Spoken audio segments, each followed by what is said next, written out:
अस्सलामुअलैकुम बिस्मिल्लाहिर्रहमानिर्रहीम। आज हम एक्सरसाइज 4.7 पढ़ेंगे। 4.7 का ये पार्ट 2 है, यहाँ लिख देता हूँ मैं पार्ट 2।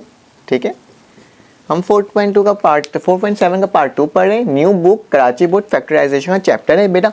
इसका पार्ट 1 मैंने पढ़ा दिया था, बताया था किस तरह से आप सिंथेटिक डिवीजन की मदद से आप किस तरह से एक एक्सप्रेशन को या एक इक्वेशन को कि आप क्वेश्चन और रिमाइंडर निकाल सकते हैं। ठीक है, तो अभी उसी के आगे से कंटिन्यू करेंगे किस तरह से ये हो रहा है। ये पार्ट 2 है उसका। ठीक है, तो मैं एक काम करता हूँ, मैं साथ साथ इसे करवाता हूँ, पिछला रिवाइंड भी करवाऊंगा और साथ साथ आगे का भी आपको बताते जाऊंगा।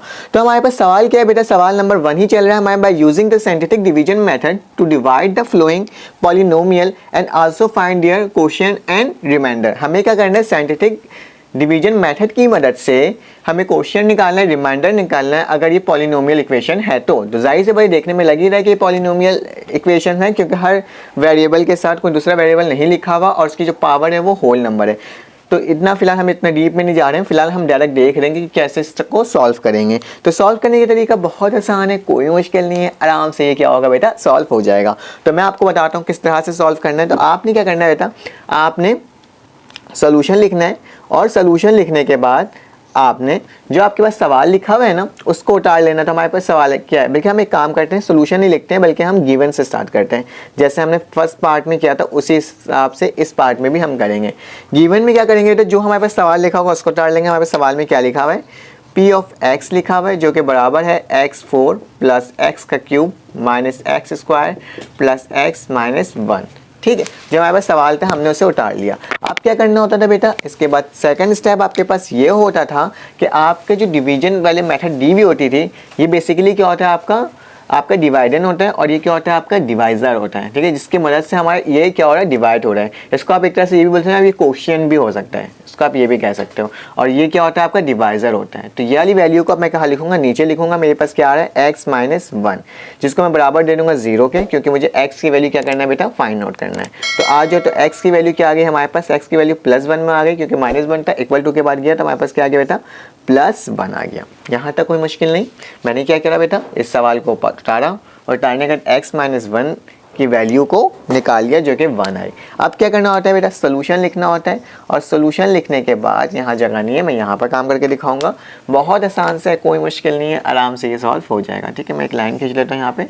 इस तरह का सिंथेटिक डिवीजन मेथड अप्लाई कर रहे हैं हम, तो उसमें क्या होता है, इस तरह का इंटरफेस थोड़ा सा बनता है और यूं करके यूं बना देते हैं। ठीक है, जो हम डिवाइड कर रहे होते हैं, जो हमारे पास x की वैल्यू आती है, क्या बेटा, जो x की वैल्यू आती है उसे क्या करना होता है, उसे आपने यहाँ लिखना होता है। कहाँ, यहाँ पर लिखना होता है। जो भी x की वैल्यू आती है उसे कहाँ लिखते हैं, यहाँ पर लिखते हैं। और अंदर वो वाली वैल्यू आती है जो आपके पास सवाल में होती है। तो क्या सवाल है बेटा, x लिखा हुआ है x की पावर 4, लेकिन हम इसको नहीं देखेंगे, हम इसके आगे जो कोफिशिएंट लिखा हुआ होगा ना उसको देखेंगे। तो कोफिशिएंट में क्या है, x के सामने है 1 छुपा हुआ और साइन के साथ अगर +1 है तो मैंने अब +1 लिखा है। फिर इसके आगे क्या छुपा हुआ है बेटा, इसके आगे छुपा हुआ है 1, तो मैं इसके आगे दोबारा 1 लिख दूंगा। फिर इसके आगे क्या चीज़ है, कुछ नंबर नहीं, मतलब 1 छुपा हुआ है, लेकिन किसका 1, माइनस का 1, तो मैं क्या लिख दूंगा, माइनस का 1। फिर मेरे पास इधर आ जाता हूँ, इधर क्या वैल्यू है, यहाँ पे प्लस का 1 है तो मैं प्लस का 1 लिख देता हूँ और आखिरी में क्या आ जाएगा बेटा, माइनस का 1। एक बार याद रखिएगा, एक चीज़ को नोट रखिएगा हमेशा, 4 के बाद 3 आएगा, 3 के बाद 2 आएगा, 2 के बाद 1 आएगा और 1 के बाद -1 आएगा। इस बात को याद रखिएगा। इनमें से अगर कोई भी माइनस होता है, अगर ये चीज़ नहीं होता, डायरेक्ट ये चीज़ लिखा हुआ होता, तो हम इसकी जगह क्या कर देते हैं, 0 लगा देते हैं। फिलहाल अभी हमारे पास ऐसा कोई कंडीशन आई नहीं, जब कंडीशन आएगी तो हम देखेंगे किस तरह से इसको सॉल्व करेंगे। फिलहाल मैंने इसको ऐसे ही लिख दिया है। मैंने क्या करा बेटा, ये जो सवाल था उसके आगे के सिर्फ कोफिशिएंट को यहाँ लिखा। अब मैं इसको सॉल्व करता हूँ, आपको बताता हूँ इसको किस तरह से सॉल्व करेंगे। बहुत आसान है, कोई अब हम इसको कैसे करेंगे ये बताता हूँ मैं। बहुत आसान तरीका है। क्या करना है बेटा, जो आपके पास पहला वाला टर्म होगा, जैसे 1 लिखा हुआ है, कुछ भी लिखा हुआ हो, ठीक है, उसको एज इट इज हम क्या करेंगे बेटा, इसके नीचे लिख देंगे। क्या हमारे पास 1 है तो मैं क्या लिखूंगा, यहाँ पे 1 को एज इट इज यहीं पर लिख दूंगा, कोई चेंजेस नहीं करूंगा। ठीक है, अब क्या करना होता है बेटा, अब करना होता है ये जो 1 है ना, जो भी नंबर लिखा हुआ हो इसको इसके साथ मल्टीप्लाई करना होता है और जो मल्टीप्लाई करके आता है उसको यहाँ लिख देना होता है। ठीक है, मैं बिल्कुल इनिशियल लेवल से फिर से इस वीडियो में बता रहा हूँ। तो 1 1 से क्या होता है बेटा, 1 1 से हमारे पास 1 ही होता है। ठीक है, और इन दोनों क्या करते हैं, इन दोनों को हम प्लस करते हैं। अगर जो भी निशान होगा उसके हिसाब से हम इसको सॉल्व करेंगे। ठीक है, 1 + 1 कितना होता है हमारे पास, 2 होता है। ठीक है, थोड़ा समझ में आया। मैंने क्या करा, इस वाले 1 को यहीं पर उतार दिया, इस 1 को 1 से मल्टीप्लाई करा तो यहाँ पे है 1 और 1 में 1 प्लस किया तो 2 आ गया। अब क्या होगा बेटा, स्टेप दूसरा स्टेप होगा, अब ये 1 इससे मल्टीप्लाई होगा तो 1 2 क्या होता है बेटा, 1 2 हमारे पास 2 होता है, तो मैं यहाँ 2 लिख दूंगा क्योंकि ये यूं डायरेक्ट यहाँ गया है और जाने के बाद ये यहाँ आ गया। ये समझाने के लिए एरो बना रहा हूँ, आपको नहीं बनाना है, ठीक है। 1 को 2 से मल्टीप्लाई करा, 1 2 2 और फिर मुझे समझ में आ रहा है इन दोनों 2 में से 1 गया तो मेरे पास क्या बच गया बेटा, 1 बच गया, क्योंकि माइनस लिखा हुआ है, प्लस भी करूंगा तो भी माइनस ही होना है। तो 2 में से 1 गया तो मेरे पास 1 दोबारा बच गया। अब क्या करोगे, इस 1 को इससे मल्टीप्लाई करोगे, 1 1 जा क्या होता है बेटा, 1 होता है, तो 1 + 1 क्या हो जाएगा, फिर से 2 आ जाएगा हमारे पास।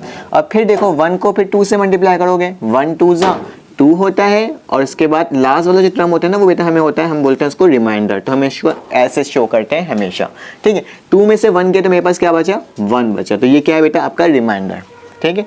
तो आपको इतना तो समझ में आ गया होगा कि निकालना कितना आसान है। देखो इसको क्या हो गया, हमने क्या निकाल दिया, रिमाइंडर तो निकाल दिया, तो हम यहाँ पे लिख देते हैं हमारे पास रिमाइंडर कितना आ गया,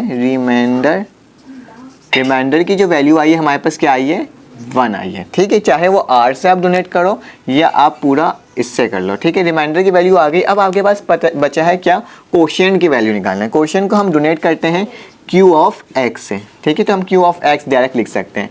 इसका एक सिंपल सा तरीका ये होता है कि अगर आपके पास स्टार्ट हो रहा है x4 से, किससे, x4 से स्टार्ट हो रहा है सवाल, तो हम इसको ऐसे करते हैं। तो हम यहाँ पे जो क्वेश्चन आता है वो हमेशा किससे आता है, x3 से आता है, ठीक है। x3 plus x2 plus x plus कोई भी कांस्टेंट नंबर, ठीक है। लेकिन उसके साथ क्या लगेगा हमारे पास, ये बता देता हूँ, इसके साथ ये a, ये b, ये c और आगे मजीद होता है हमारे पास, अगर 4 से d आया था, ठीक है। c के साथ यहाँ पे कांस्टेंट लिख रहा हूँ, बस कांस्टेंट नंबर लिख रहा हूँ, कोई भी कांस्टेंट नंबर।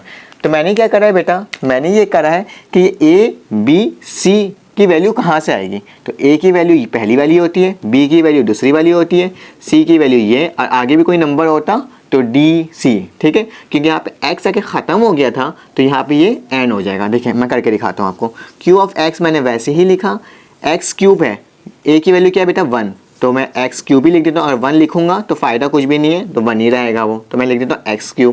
फिर मैंने लिखा प्लस x का स्क्वायर है, तो x का स्क्वायर तो वैसे ही रहेगा, b की जगह क्या आ जाएगा, b की जगह पहली वाली वैल्यू आ जाएगी, तो क्या आ जाएगी हमारे पास 2 आ जाएगी, ठीक है। साइन के साथ लिखना है, +2 था तो मैंने +2 लिखा है, ठीक है। फिर इसके बाद क्या, तीसरी वैल्यू हमारे पास x की है, तो मैं क्या लूँगा, x लिखूंगा, x से 1 लिखा हुआ है तो 1 लिखने का कोई फ़ायदा नहीं, तो मैं सिर्फ x लिख देता हूँ। और आखिरी में क्या आता है बेटा, कांस्टेंट टर्म आता है, कांस्टेंट टर्म क्या है मेरे पास 2 है, तो मैं 2 लिख दूंगा, ठीक है। इस चीज़ को याद रखना, अगर क्यूब से 4 से स्टार्ट हो रहा है तो हम यहाँ पे कहाँ से स्टार्ट करेंगे, क्यूब से स्टार्ट करेंगे। ये 5 से स्टार्ट हो रहा तो हम यहाँ पे किससे स्टार्ट करेंगे, 4 से स्टार्ट करेंगे, ठीक है। एक हमेशा कम होकर आएगा। ये कंडीशन अगर आपको लिखना है तो आप लिख सकते हो, या फिर आप डायरेक्ट भी कर सकते हो, आपको पता ही चल जाएगा पहली वैल्यू a की, दूसरी वैल्यू b की, तीसरी वैल्यू c की है, ठीक है। अगर 4 होता तो पहली वैल्यू a की है, दूसरी वैल्यू b की है, तीसरी वैल्यू c की है, चौथी वैल्यू d की है, और फिर आखिरी में जो बचेगा वो कांस्टेंट टर्म है, ठीक है। यहाँ तक यकीनन आपको समझ में आ गया होगा, बस यही आपका आंसर है, कुछ भी नहीं है। इसे देख लें, इसे लिख लें और हम इसका क्वेश्चन नंबर 2 सॉल्व करते हैं और देखते हैं किस तरह से ये सॉल्व हो रहा है। अब हमारे पास क्वेश्चन नंबर 7 एंड 6 किया था, अब 7 में आ गए। 7 को किस तरह से सॉल्व करेंगे बेटा, उसी तरह से सॉल्व करेंगे जिस तरह से हम बाकी क्वेश्चंस को सॉल्व करें। तो सबसे पहले आपने क्या लिखना है, गिवन लिखना है। गिवन लिखने के बाद जो आपके पास सवाल लिखा हुआ है उस सवाल को टाल लेना है। सवाल में लिखेगा p ऑफ x लिखा हुआ है, x की power 5 plus x³ minus 2x का स्क्वायर माइनस 3, ठीक है। ये हमारे पास सवाल था। मैं एक बार इसको वेरीफाई भी कर देता हूँ कि सवाल यही है, बिल्कुल हाँ बिल्कुल सेम यही सवाल है। फिर क्या करना होता है बेटा, जो आखिरी में जो लिखा हुआ है जो डिवाइजर होता है उसको लिखते हैं, तो उसको भी लिख देता हूँ मैं। क्या लिखा हुआ है हमारे पास, x प्लस 3 किसके बराबर होगा, 0 के, तो हमारे पास x की वैल्यू क्या आ जाएगा, -3 आ जाएगा, ठीक है। अब हमें क्या करना होगा, हमें वो इंटरफेस बना के इसको सॉल्व करना होगा। तो सबसे पहले लिखूंगा सोल्यूशन, और सोल्यूशन लिखने के बाद बेटा क्या करूँगा, इससे मैं डिवाइड कर देता हूँ और दिखा देता हूँ आपको यहाँ पे इंटर इस तरह का बना करके। साइंटिफिक डिवीजन मेथड को हम अप्लाई करेंगे, ठीक है, इसी के अंदर, और देखते हैं कि किस तरह से ये सॉल्व होगा, ठीक है। तो हमें सबसे पहले क्या लिखना होता है, यहाँ पे वैल्यू लिखनी है। यहाँ पे वैल्यू कौन सी आती है बेटा, जो हमारी x की वैल्यू निकल कर आती है। तो हमारे पास x की वैल्यू क्या आई है बेटा, x की वैल्यू -3 आई है, तो मैं क्या करूँगा यहाँ पे -3 लिख दूंगा, ठीक है। और अंदर कौन सी वैल्यू आती है बेटा, अंदर वो वाली वैल्यू होती है जो यहाँ पर लिखी होती है, क्वेश्चन इसको बोलते हैं सिंपल। तो क्या है हमारे पास, x के आगे कौन सा नंबर छुपा हुआ है, 1 छुपा हुआ है, तो यहाँ पे मैं क्या लिख दूंगा, 1 लिख दूंगा। इस x के आगे क्या छुपा हुआ है, लेकिन आप एक चीज़ नोट करो, 5 के बाद डायरेक्ट 3 आ रहे हैं, 4 कहाँ है? जब कोई नंबर मिसिंग होता है, इससे पहले आपको बताया था ना, अगर कोई नंबर मिसिंग होता है तो हम उसकी जगह क्या लिखते हैं? उसकी जगह हम लिखते हैं 0, ठीक है। x5 लिखा जिसके आगे 1 छुपा हुआ था, लेकिन x2 तो है ही नहीं। जब x2 नहीं है तो मैंने x4 नहीं है तो मैंने क्या लिख दिया? 0। फिर x3 आता है, x3 के आगे क्या छुपा हुआ है? 1 छुपा हुआ है, तो मैं लिख लेता हूँ 1। फिर हमारे पास क्या आ गया? माइनस आ गया 2। 3 के बाद 2 आता है, हाँ बिल्कुल 2 स्क्वायर वाली टर्म को देख रहे हैं, वेरिएबल को देख रहे हैं, 2 है। 3 के बाद 2 आता है तो इसके आगे क्या आ जाएगा? माइनस का 2 आ जाएगा, तो मैं क्या लिख दूंगा? माइनस का 2। इस दफ़ा कोई नंबर लिखा हुआ है तो मैं डायरेक्ट उसी नंबर को यहाँ पर लिख दिया हूँ। फिर देख लो x के स्क्वायर के बाद डायरेक्ट कांस्टेंट टर्म आ रहा है, x सिंपल x वाली टर्म तो है ही नहीं, तो मैं क्या करूँगा? जो टर्म नहीं है उसकी जगह क्या लिख दूंगा? 0। फिर आखिरी में क्या लिखा हुआ है? -3, तो मैं -3 को आखिरी में वैसे ही लिख दूंगा। ठीक है, ये समझ में आया कॉन्सेप्ट? मैंने क्या बोला? पहले मैंने 1 लिखा, 1 छुपा हुआ था, 5 के बाद 4 नहीं था तो मैंने 4 की जगह क्या लिख दिया? 0 लिख दिया। फिर x3 आ गया, 3 के आगे 1 है तो 1 लिख दिया। फिर 1 के आगे 3 के बाद 2 आता है तो 2 की वैल्यू क्या है? -2, तो मैंने -2 लिख दिया। लेकिन 2 के बाद 1 नहीं था यहाँ पे, तो 1 नहीं था तो मैंने क्या कर दिया? 0 लिख दिया, फिर -3 लिख दिया। ठीक है, अब क्या काम होता है बेटा? उसी काम को आजमाएंगे। पहला जो सवाल होता है उसका सेम टू सेम हम वही नीचे लिख देते हैं। अब सिंपल मल्टीप्लिकेशन परफॉर्म करेंगे और देखेंगे किस तरह से आंसर आ रहा है। -3 जब 1 से मल्टीप्लाई हुआ, सबसे ज़्यादा माइनस प्लस क्या होगा? माइनस आएगा, 3 1 ज़ा 3, 0 में से 3 गया तो कितना बचा? माइनस का 3 बचेगा, कोई चेंजेस नहीं आएगी। ठीक है, फिर -3 माइनस क्या होता है? प्लस होता है। जो भी आंसर आएगा यहाँ पे प्लस में आएगा, तो लिखने की ज़रूरत नहीं है। 3 3 ज़ा क्या हो जाता है? 9। ठीक है, 9 में 1 प्लस करो तो हमारे पास क्या जाता है? क्या आता है बेटा? 9 में हमने 1 प्लस किया तो हमारे पास आ गया 10। ठीक है, फिर क्या करना है? 3 को 10 से मल्टीप्लाई करना है, तो माइनस प्लस क्या आ जाएगा? -3 10 ज़ा 30, तो मैं क्या लिख दूंगा? 30। 30 के बाद क्या हो जाएगा? माइनस माइनस क्या हो जाएगा? प्लस ही होगा, तो 32 हो जाएगा और निशान कौन सा होगा? माइनस का। फिर देख लो माइनस माइनस क्या होता है? यहाँ पे जो आंसर आएगा प्लस में आएगा। 3 को आपको 32 दफ़ा पढ़ना है, तो सिंपली हो जाएगा 3 2 ज़ा 6 और 3 3 ज़ा 9, तो मतलब क्या आ जाएगा? 96 आ जाएगा पॉजिटिव में, क्योंकि माइनस माइनस क्या होगा? प्लस होगा। अब क्या करना है? 0 में 96 को प्लस करना है तो हमारे पास 96 ही आना है। ठीक है, अब आपने ये करना है, अब आपने इसको इससे मल्टीप्लाई करना है। ठीक है, हम सिर्फ मल्टीप्लाई कर रहे हैं और लिख रहे हैं, मल्टीप्लाई कर रहे हैं लिख रहे हैं, मल्टीप्लाई कर रहे हैं लिख रहे हैं। इसको ही मल्टीप्लाई करूंगा 96 से। 96 से जब हम मल्टीप्लाई करते हैं तो बेटा हमारे पास क्या आता है? हम जब 96 से मल्टीप्लाई करते हैं हमारे पास 283 आता है। क्या आता है? 283। लेकिन कौन सा आएगा? Minus minus plus, sorry minus plus minus, तो माइनस का क्या आएगा? 283 आएगा। ठीक है, हम इससे कर रहे थे ना मल्टीप्लाई, माइनस प्लस माइनस 3, 96 ज़ा 283। क्या करना है? आप इन दोनों को प्लस करने में सिंपल हमारे पास क्या आ जाएगा? 286 आ रहा है। मैं इसको वेरीफाई भी कर लेता हूँ, हमारे पास ये आंसर आ रहा है जी बिल्कुल, क्योंकि हम 3 को प्लस कर रहे हैं, -283। तो क्या आ जाएगा? इसमें प्लस करना है सिर्फ -286, तो हमारे पास क्या 286 आ गया, क्योंकि माइनस माइनस हो रहा है। तो 3 इसमें जब हम प्लस करेंगे तो जाहिर सी बात है 6 ही आना है, और 286 आ गया। सिंपल क्या हो जाएगा हमारे पास? रिमाइंडर क्या बचेगा? रिमाइंडर हमारे पास बचेगा -286। ठीक है, और उसी तरह से हमारे पास क्वेश्चन का क्या निकलेगा? क्वेश्चन को बताया था QX से हम डोनेट करते हैं, उसको लिखने का तरीका क्या होता है? पहले हमारे पास टर्म कौन सा था?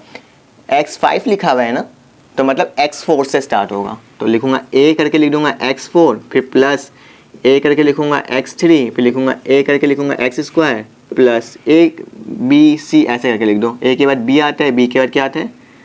c आता है, c के बाद क्या आएगा? d और x आ जाएगा क्योंकि कोई पावर नहीं, और आखिरी में क्या आएगा? Constant term. ठीक है, तो हम देख लेते हैं हमारे पास कौन कौन सी टर्म है। सिंपल Q(x) मैंने वैसे ही लिखा, a की जगह कौन सी आती है? पहली वैल्यू आती है 1 है, तो 1 लिखने की ज़रूरत नहीं है, तो मैं सिर्फ क्या लिख दूंगा? x4 लिख दूंगा।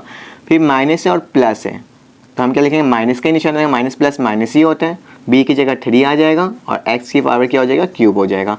ये प्लस में है, ये c की वैल्यू है, क्योंकि पहली a की थी, दूसरी b की, तीसरी क्या है? c की, तो c की वैल्यू की जगह आ जाएगा, c की जगह क्या आ जाएगा? 10 आ जाएगा प्लस में, और x का स्क्वायर वैसे लिखा जाएगा। फिर माइनस है, फिर प्लस है, तो हम क्या लिखेंगे? माइनस में लिखेंगे। d की वैल्यू क्या है?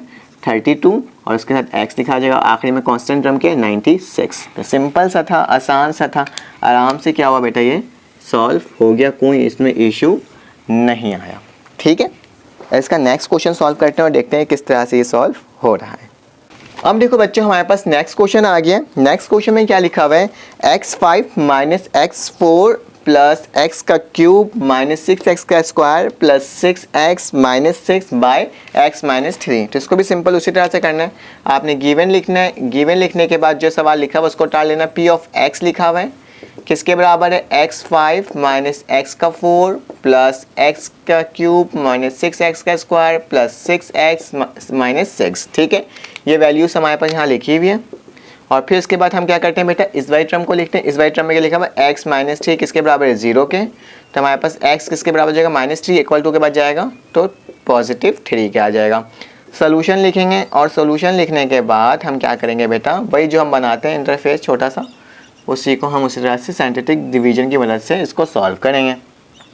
तो यहाँ पे कौन सी वैल्यू आती है, यहाँ वो वाली वैल्यू आती है जो हमारे पास x की वैल्यू होती है। तो x की वैल्यू क्या आई है, हमारे पास 3 आई है, और अंदर वो वैल्यू लिखाती है बेटा जो हमारे पास क्या होता है, जो हमारे क्वेश्चन में लिखा हुआ होता है। ठीक है, तो क्या लिखा हुआ है, इसके आगे क्या छुपा हुआ है, 1, तो 1 लिख देता हूँ। इसके आगे क्या छुपा हुआ है, 1, लेकिन माइनस के निशान के साथ है, तो मैं क्या लिख दूंगा, -1 लिख दूंगा। ठीक है, फिर क्या लिखा हुआ है, इसके आगे 5 के बाद 4, 4 के बाद 3 आता है, तो फिर क्या आ जाएगा, 1 आ जाएगा वापसी, फिर क्या आ जाएगा, -6, फिर क्या आ जाएगा 6, और फिर क्या आ जाएगा -6।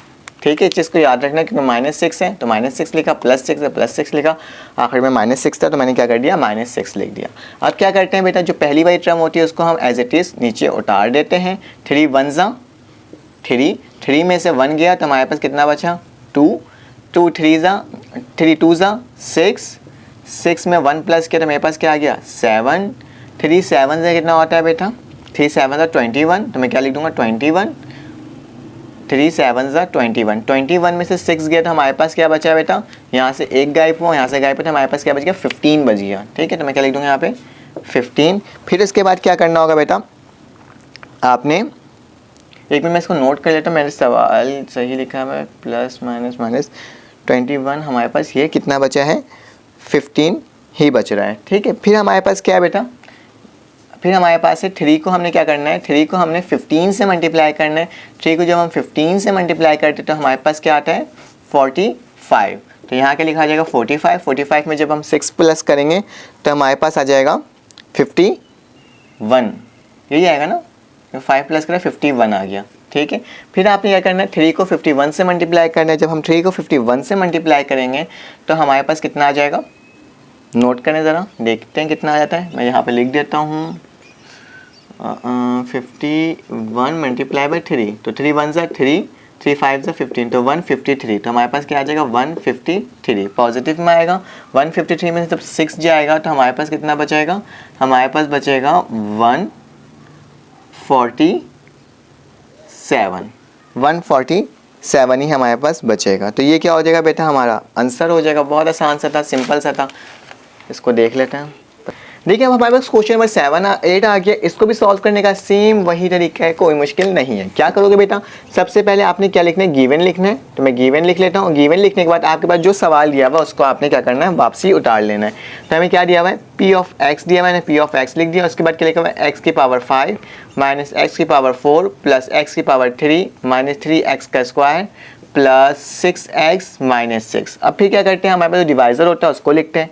तो डिवाइजर में क्या वैल्यू बेटा, x माइनस 3 इक्वल टू 0, क्योंकि हमें x की वैल्यू निकालनी होती है, तो x की वैल्यू क्या आ जाएगी, +3। तो अब क्या करना होता है बेटा, सोल्यूशन लिखने के बाद हमें वो साइंटिफिक डिवीजन मेथड को अप्लाई करना होता है, क्योंकि हम लोग जल्दी जल्दी काम करें, क्योंकि हमें बहुत सारा तरीका आ गया है सॉल्व करना, कोई इतना मुश्किल काम है नहीं। ठीक है, तो मैं क्या करता हूँ, यूँ करके यहाँ पे लाइन खींचकर इसको यहाँ पे बना लेता हूँ। ठीक है, किस तरह से होगा बेटा, पहले यहाँ पे कौन सा टर्म लिखा आता है, जो हमारे पास x की वैल्यू आती है तो 3 हो जाएगा, और अंदर कौन सी वैल्यू लिखाएगी, जो यहाँ पर होगा। पहली टर्म x5 है, तो मैं यहाँ क्या लिखूँगा, 1 छुपा हुआ है। इसके आगे क्या छुपा हुआ है, -1। इसके आगे क्या छुपा हुआ है बेटा, +1। इसके आगे क्या है, -3। इसके आगे क्या है, 6। इसके आगे क्या है, -6। इस चीज़ को मैं देख रहा हूँ लाइन वाइज लिखा हुआ है, 5 के बाद 4, 4 के बाद 3, 3 के बाद 2, 2 के बाद 1 और फिर कांस्टेंट। तो इसलिए मुझे कोई 0 लगाने की ज़रूरत नहीं पड़ी, मैंने डायरेक्ट इसको लिख लिया। अब क्या करते हैं बेटा, जो पहली वाली टर्म होती है उसको एज इट इज़ नीचे उतार देते हैं, क्या आ जाएगा 1 आ जाएगा। अब 3 को 1 से मल्टीप्लाई करूँगा, ठीक है, 3 1 जा 3, 3 में से 1 गया तो मेरे पास क्या बचा 2 बचा, 3 2 जा 6, 6 में 1 प्लस क्या हो गया 7, 3 7 जा 21, जब 21 में से हमारा 3 माइनस होगा तो हमारे पास क्या बचेगा बेटा, 21 में से यहाँ से 1 एक गया और 2 वहाँ से गया तो मेरे पास क्या बच गया 18, ठीक है। तो अब मुझे क्या करना है, 3 को 18 दफ़ा मल्टीप्लाई करना है और देखना है मेरे पास क्या वैल्यू आ रही है। आप डायरेक्ट भी देख सकते हो, यहाँ से देख लेता हूँ, 18 लिख देता हूँ और इसको मल्टीप्लाई कर देता हूँ 3 से। 3 8 से हमारे पास क्या होता है, 3 8 से हमारे पास होता है 24,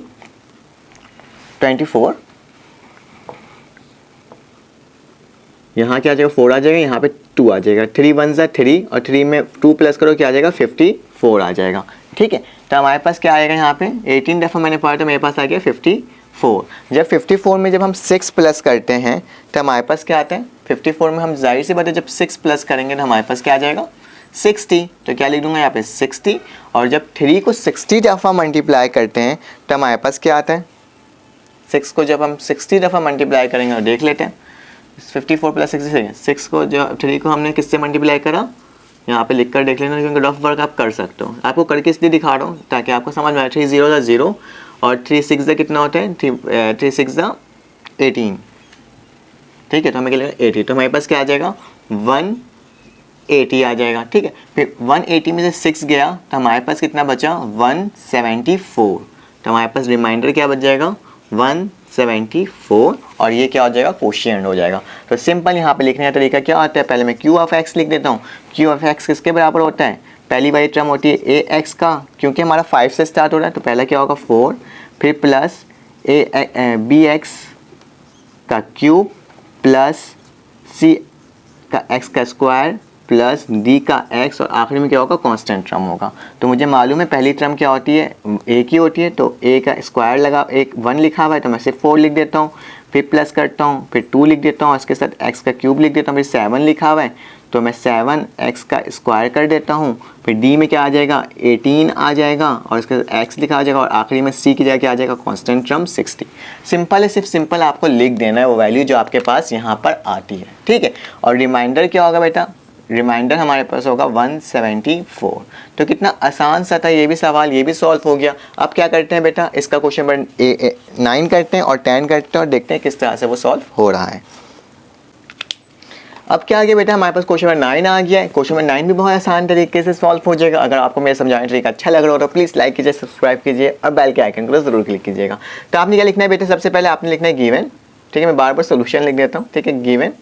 गिवन लिखने के बाद क्या करते हैं, जो सवाल लिखा हुआ है हमारे पास उसको लिख देंगे। पी ऑफ एक्स लिखूंगा मैं, 2x का 4 माइनस 2x का 3 प्लस 100 x का स्क्वायर माइनस 160 x 8 95। सारे सवाल सॉल्व कराने इसलिए ज़रूरी कर रहा हूँ ताकि आप तमाम सवाल आपके पास मौजूद हो जाएं और आपको कहीं और जाने की ज़रूरत नहीं पड़े, ठीक है। तो हमारे पास क्या हो जाएगा, दूसरा टर्म क्या होता है, इसके बाद हम लिखते हैं x माइनस 2। तो मैं क्या लिखूँगा x माइनस 2 जिसकी वैल्यू 0 के बराबर होगी, तो x की वैल्यू क्या आ जाएगी 2 आ जाएगी, ठीक है। प्लस में था, माइनस में था, वहाँ जाके प्लस में हो गया। इसके बाद हम सोल्यूशन लिखते हैं और सोल्यूशन लिखने के बाद हम बाकी काम करते हैं जो हम करते हुए आ रहे हैं, ठीक है।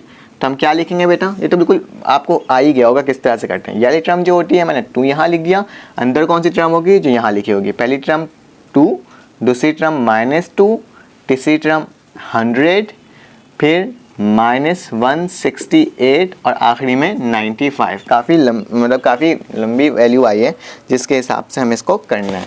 तो आज इसको सॉल्व करते हैं, बहुत आसान है, कोई मुश्किल नहीं है। तो पहली टर्म क्या होती है बेटा, जो पहली टर्म होती है उसको हम सेम टू सेम नीचे लिख देते हैं, ठीक है। 2 2 जा 4, 4 में से 2 गया 2 बचा, फिर 2 2 जा 4, ठीक है। प्लस का 4 बच रहा है तो हमारे पास क्या आ जाएगा 4 प्लस 100 हमारे पास क्या होता है, 4 प्लस 100 हमारे पास होता है 104, ठीक है। अब 2 को 104 दफ़ा पढ़ोगे आप तो आपके पास आता है 208। तो 208 में से -168 करते हैं तो हमारे पास क्या बचता है, हमारे पास बचता है 40 और 2 को जब 40 से मल्टीप्लाई करते हैं तो हमारे पास 80 आता है क्योंकि हमें पता ही है। और 80 में 95 जब हम प्लस करते हैं तो हमारे पास क्या आता है 175, क्या आता है 175। तो कितना आसानी से ये भी हो गया। तो आपको पता है Q ऑफ X इसमें क्या होगा, क्योंकि हम करते हुए हैं, हमें मालूम है क्यू ऑफ एक्स हमारे पास होगा। लिखने का तरीका क्या होता है, ए एक्स का देख लो यहाँ पे 4 है तो यहाँ पे क्या आएगा 3 प्लस फिर इसका क्या आएगा बी एक्स का स्क्वायर प्लस मतलब एक एक कम होते जाएगा ना, फिर सी और एक्स आ जाएगा और आखिरी में क्या आ जाएगा कांस्टेंट टर्म। ठीक है, तो हम लिख लेते हैं क्यू ऑफ एक्स मैंने वैसे ही लिखा है। फिर उसके बाद क्या आ जाएगा, ए की जगह क्या आ जाएगी पहली वाली वैल्यू तो 2 आ जाएगा, उसके साथ क्या लिखा जाएगा क्यूब। फिर प्लस लिखूंगा बी के साथ क्या आ जाएगा पहली वैल्यू तो 2 लिखूंगा, उसके साथ क्या लिखा जाएगा एक्स स्क्वायर। फिर प्लस लिखूंगा सी की जगह क्या आ जाएगा 104 और उसके साथ एक्स आ जाएगा और आखिरी में कांस्टेंट टर्म कौन सा होगा 40।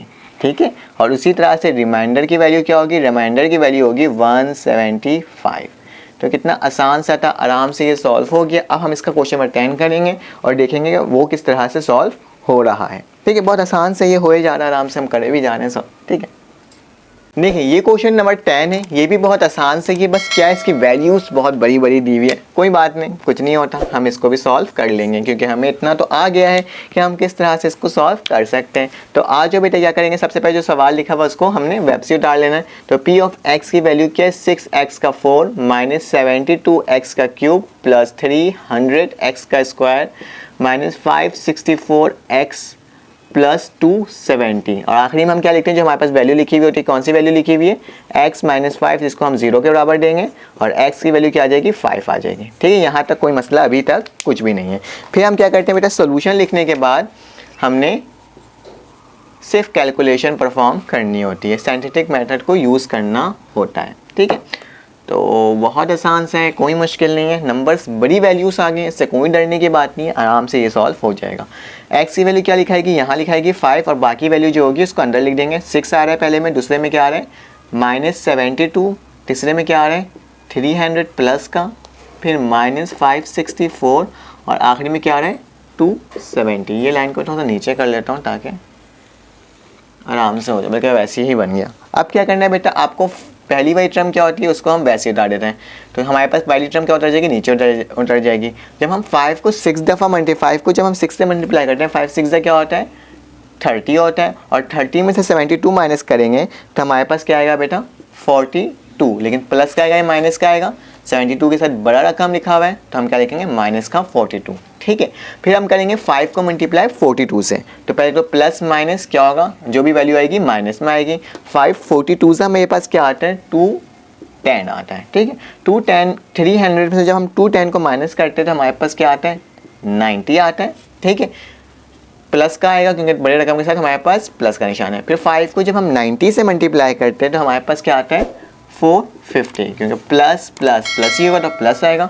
450 में से 564 को माइनस करोगे हम तो हमारे पास आएगा माइनस 114। ठीक है, क्योंकि माइनस के रकम के साथ ज़्यादा तो मैंने माइनस 114 कर दिया। अब 5 को क्या करोगे 114 के साथ मल्टीप्लाई करोगे तो हमारे पास आएगा माइनस का 170 आएगा। जी बिल्कुल 170 आएगा। ठीक है, 5 को जब 114 से मल्टीप्लाई करेंगे 170 आएगा और क्या करेंगे आखिरी में 570 में से जब 270 को माइनस करेंगे तो हमारे पास क्या आएगा, हमारे पास आएगा 300। एक बार से देख भी लेते हैं, 570 में 0 का 0 7 7। ठीक है, और 5 में 3 माइनस करें, जी बिल्कुल सही हमने करा। हमारे पास क्या आएगा, हमारे पास 300 आएगा और किसका आएगा माइनस का ही आएगा। तो हमारे पास रिमाइंडर हमें समझ में आ गया और ये वाली जो वैल्यू बच गई वो भी हमें समझ में आ गई। तो हम किस तरह से लिखेंगे बेटा, हमें लिखने का तरीका होता है क्यू ऑफ एक्स मैंने वैसे ही लिख दिया। पहली वाली टर्म क्या होगी 1 2 3 4 है, मतलब 4 से स्टार्ट है तो मैं क्या हाथ से स्टार्ट करूँगा क्यूब से स्टार्ट करूँगा। तो x का क्यूब हो जाएगा प्लस बी एक्स का स्क्वायर हो जाएगा प्लस सी एक्स हो जाएगा और आखिरी में क्या होगा कांस्टेंट टर्म होगा। तो मैं यहाँ पे डी क्यों लिख रहा हूँ, सी ही लिख देता हूँ ताकि आपको याद रहे कि सी कांस्टेंट टर्म होता है। तो मैंने क्यू ऑफ एक्स वैसे ही लिख दिया। ए की जगह क्या आ जाएगा 6 आ जाएगा और उसके बाद क्या लग जाएगा क्यूब, फिर प्लस है लेकिन यहाँ माइनस है, माइनस प्लस माइनस ही होगा और बी की जगह क्या आ जाएगा बेटा 42 आ जाएगा और एक्स का स्क्वायर वैसे ही लिखा आ जाएगा। प्लस प्लस प्लस ही होता है तो प्लस लिखूंगा और 90 लिख दूंगा और x उसके साथ वैसे ही लिखूंगा। फिर क्या लिखा हुआ है प्लस माइनस, फिर से माइनस हो जाएगा और कांस्टेंट टर्म की जगह क्या आ जाएगा 114। 4। तो कितना आसान था, हमारे पास क्वेश्चन निकल गया और आखिरी में रिमाइंडर जो होता है उसको निकालने का तरीका और क्या होता है, आप आर लिखते हो और आखिरी में जो वैल्यू आती है वो क्या होती है, आपकी रिमाइंडर होती है और ये वाली वैल्यू भी आपकी निकल गई। कितना आसान सा था। ये 10 सवाल हमने सॉल्व कर दिए क्योंकि काफ़ी सारे क्वेश्चन थे। हर सवाल को मैंने हर पार्ट में करवाने की कोशिश किया है। ये पार्ट 2 था। पार्ट 3 में जो बाकी क्वेश्चन रह गए हैं आपके, उसे मैं कंप्लीट करवा के ये एक्सरसाइज को वाइंड अप कर दूंगा। इंशाल्लाह कल तक इसे भी अपलोड कर दूंगा ताकि आपको कोई मसला ना हो। ठीक है, अगर आपको मेरे पढ़ाने का तरीका अच्छा लगे तो प्लीज़ लाइक करें, सब्सक्राइब करें और बेल के आइकन को तो ज़रूर क्लिक करें। फिर आपसे मुलाकात होगी। अल्लाह हाफिज़ इंशाल्लाह।